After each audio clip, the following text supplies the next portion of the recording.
Attention mga senior citizens! May payout releasing na sa July 15, 2026. Ito po ay pension para sa lahat ng mga kwalipikadong senior citizens. Buong detalye ng balitang ito ay dapat po pong malaman. Sa araw na ito ay ibabahagi ko po ang 5 bagay na dapat niyo pong malaman. Una, ang mga lugar kung saan may magaganap na payout sa social pension for indigent senior citizens. Pangalawa, ano ang oras po ng inyo pong payout? Pangatlo, saan po pa gaganapin ang inyo pong payout? Pangapat, ano ba ang kompletong requirements na dapat mong i-ready? At panglima, mga dagdag kaalaman patungkol po dito. Kaya naman, inaanyayahan kita na tapusin mo ang video nito hanggang sa dulo na sa gayon makuha mo ang punto ng video kong ito. At kung ikaw ay bago pa lang sa aking YouTube channel at Facebook, ay i-subscribe or follow mo na sa gayon po ay maging updated ka sa mga videos na i-upload ko pa dito sa aking YouTube channel. At hindi ko na papatagalin pa ang oras na pag-usapan ng bagay na ito. Kaya naman, let's go! Ang una po sa tinistahan ay ang Barangay Poblasyon ng Santa Catalina dahil meron po magaganap na payout sa July 15, 2026 at ito po ay igaganap sa Municipal Gymnasium ng Sitio Tambakan, Barangay Poblasyon, Santa Catalina. At kung kayo ay nagtatanong po sa mga kasali sa payout na ito, heto po ang mga pangalan na dapat nyo pong malaman.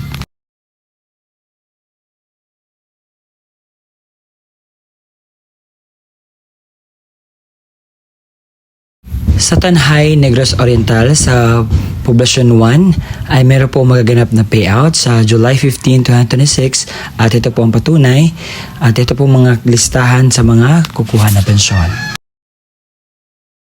Heads up po sa Barangay Baluan, meron po magaganap na pension release sa July 15, 2026 po ito sa Baulan Elementary School Gymnasium alas 8 ng umaga hanggang alas 3 po ng hapon ang payout.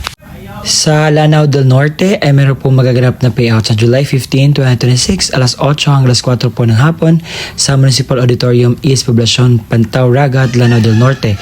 At ito po ang mga barangay na dapat nyo pong malaman dahil ito po sila ay may magaganap na payout sa social pension sa third quarter ng 2026. Sa Teller 1, ang West Poblacion, Teller 2, Tungkupan, Teller 3, Tangkal, Teller 4, East Poblacion, at Teller 5, East Poblacion din. Sa Namburao ay meron po magaganap na local social pension distribution sa Barangay 6, 7, 8 at saka sa Payumpon sa July 15, 2026 po ito alas 9 ng umaga sa Municipal Gymnasium po ang payout. Sa Gumamela Covered Court, meron po magaganap na payout sa social pension sa July 15, 2026, alas 8 po ng umaga. At ito po ang mga listahan sa mga dapat nyo pong malaman ng mga tao na kukuha po ng pensyon.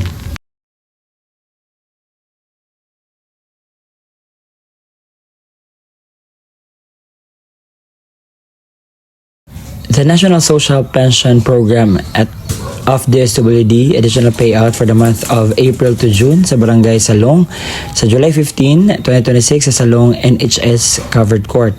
At ito po ang mga listahan sa mga kasali po na kukuha ng pensyon.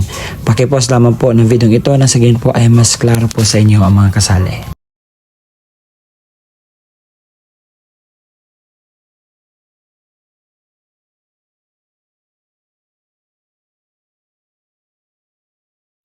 Sa Purok 4 Gymnasium, meron po magaganap na payout sa Mabuhay Nuns sa July 15, 2026, alas 8 po ng umaga. Ito po ay first quarter at saka second quarter.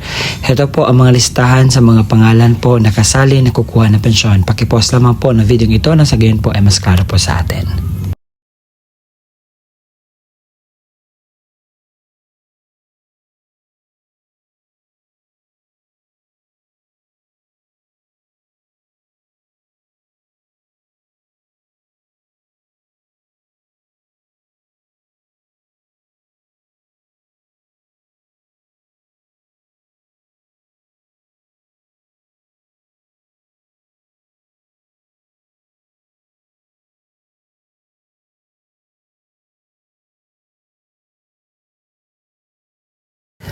Sa Barangay San Isidro, meron po magaganap na payout sa July 15, 2026 alas 8 hanggang 12 ng tanghali sa Barangay 3 Covered Court po. At ito po ang mga pangalan sa nakalista po.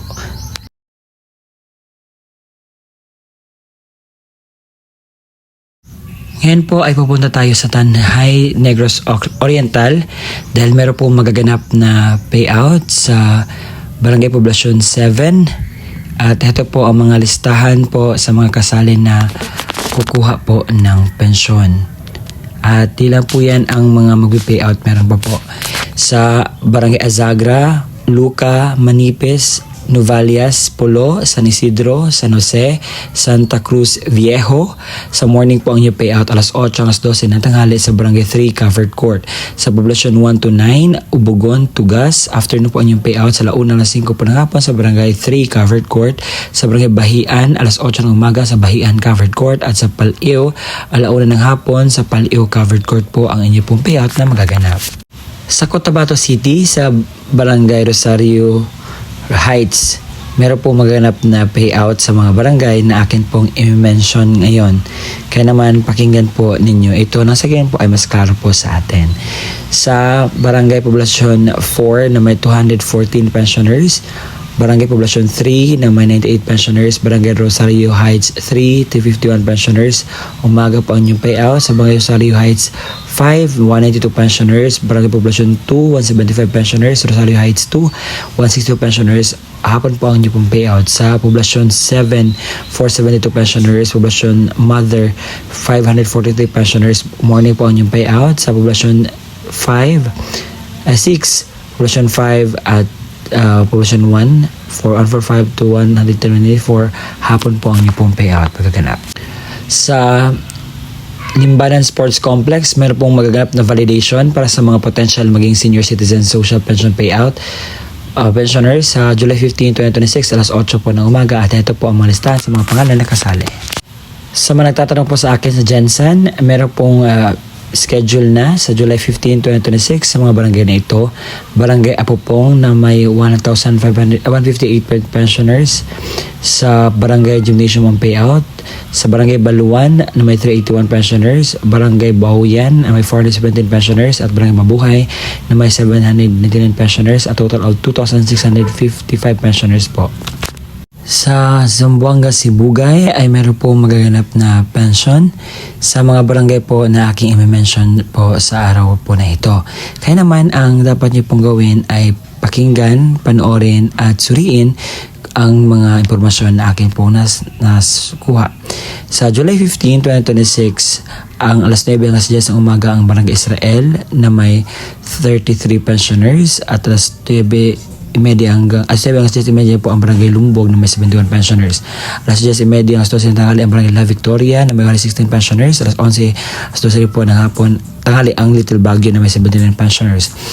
Alas 1 hanggang 2 ng hapon ang Barangay Mali Little Baguio na may 24 pensioners. Alas 1 hanggang 12:30 ng hapon ang Barangay Lumpanak na may 77 pensioners. At alas 12:30 hanggang 5 ng hapon ang Barangay San Jose na may 195 pensioners. Sa alas 3 hanggang 5 ng hapon naman ang Barangay Gadiangan na may 135 pensioners. Sa OSCA office ng Naga City Hall sa July 15, 2026 alas 9 hanggang 5 ng hapon, ito po ang mga listahan sa mga potensyal na magiging parte ng social pension for indigent senior citizens. Nang sa iyon po, puntahan po ninyo para po sa inyong validation. Sa Barangay Wawa, meron po magaganap na payout sa July 15, 2026 alauna ng hapon sa Wawa Covered Court po. In alphabetical order po ang pila natin para po sa patakaran. At alas 12:30 po, kailangan nasa covered court na kayo para po sa inyo pong payout na magaganap. Sa Maria Jesus sa covered court sa Laguna, meron po magaganap na payout sa July 15, 2026 alas 9 hanggang 12 po ng tanghali. At ito po ang ating mga pangalan sa kasali po na kukuha na pensyon. Sa Santa Rosa, Laguna po ito.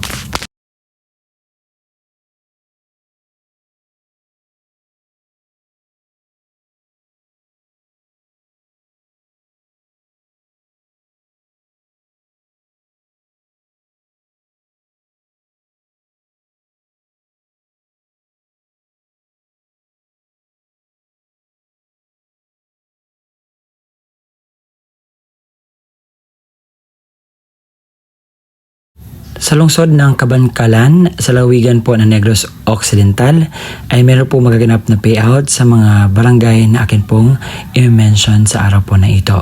Sa July 15 po, sa Barangay Tampalon, 204 pensioners sa Tampalon Covered Court, Barangay Kamingawan, 109 pensioners, Barangay Tagukon na may 47 pensioners sa Kamingawan Covered Court po ang inyong pong payout. Sa Barangay Magbalyo na may 80 pensioners sa Magbalyo Covered Court, sa Barangay Oringaw na may 152 pensioners sa Oringaw Covered Court, Barangay Salong na may 137 pensioners sa Salong Covered Court, Barangay Tabugon na may 120 pensioners sa Tabugon Covered Court, sa Barangay Tapi na may 140 pensioners sa Tapi Covered Court, Barangay Hilamunan na may 121 pensioners sa Hilamunan Covered Court, Barangay Orong 85 pensioners sa Orong Covered Court.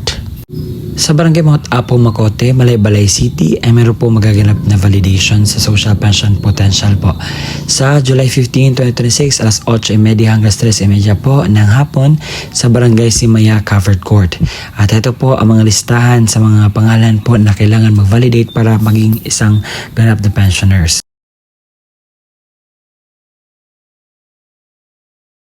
Sa Barangay Malusak, meron po magaganap na payout sa July 15, 2026, alas 9 hanggang alas 2 po ng hapon. Ang inyo pong payout sa senior office po ang inyo pong tawag dito, payout venue.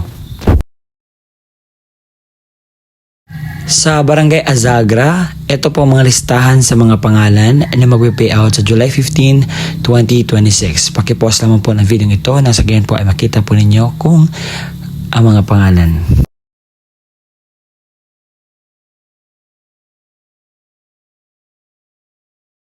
Sa July 15, 2026 sa Tambakan, Santa Catalina Gymnasium ay meron pong magaganap na releasing or payout sa social pension sa mga pangalang ito.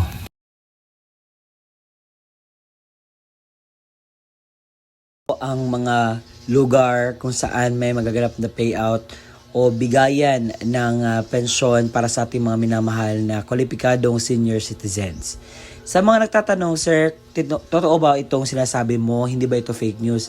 Hindi po iyan fake news dahil naka-include na po ang mga details na dapat nyo pong ma-inculcate, malaman, maramdaman. Kasi gusto ko pong sabihin sa inyo dahil maraming nasabi, fake news namang sinasabi nyo. Hindi po ito fake news. Ito ay batas po ang Social Pension for Indigent Senior Citizens.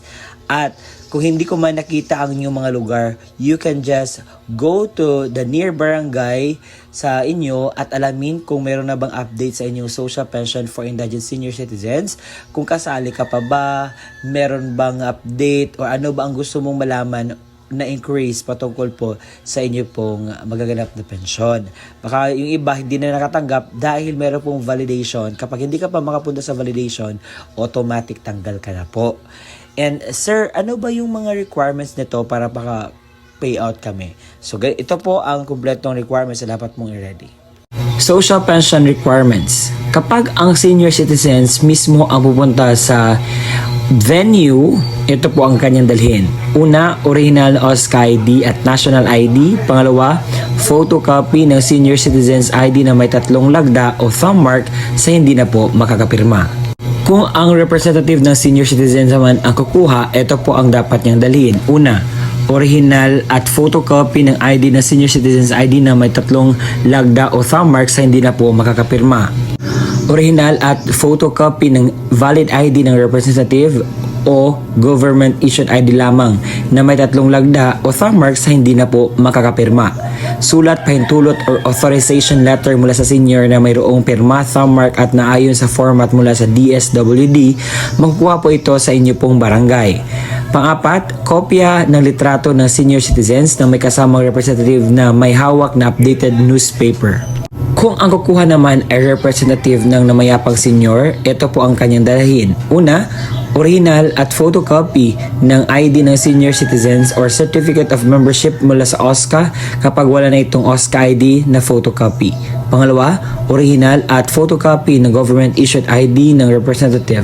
Pangatlo, original na kopya ng death certificate na naka-certified true copy. Paunawa, ang mga namayapang pensioner ay makatanggap lamang ng kanilang pensyon depende sa quarter kung kailan o ang alinsunod sa alintunin mula sa DSWD. At yun po ang kumpletong detalye sa inyo pong makukuhang pensyon sa araw po na aking sinasabi. Salamat po sa pakikinig. Hanggang sa susunod na aking upload. Bye-bye.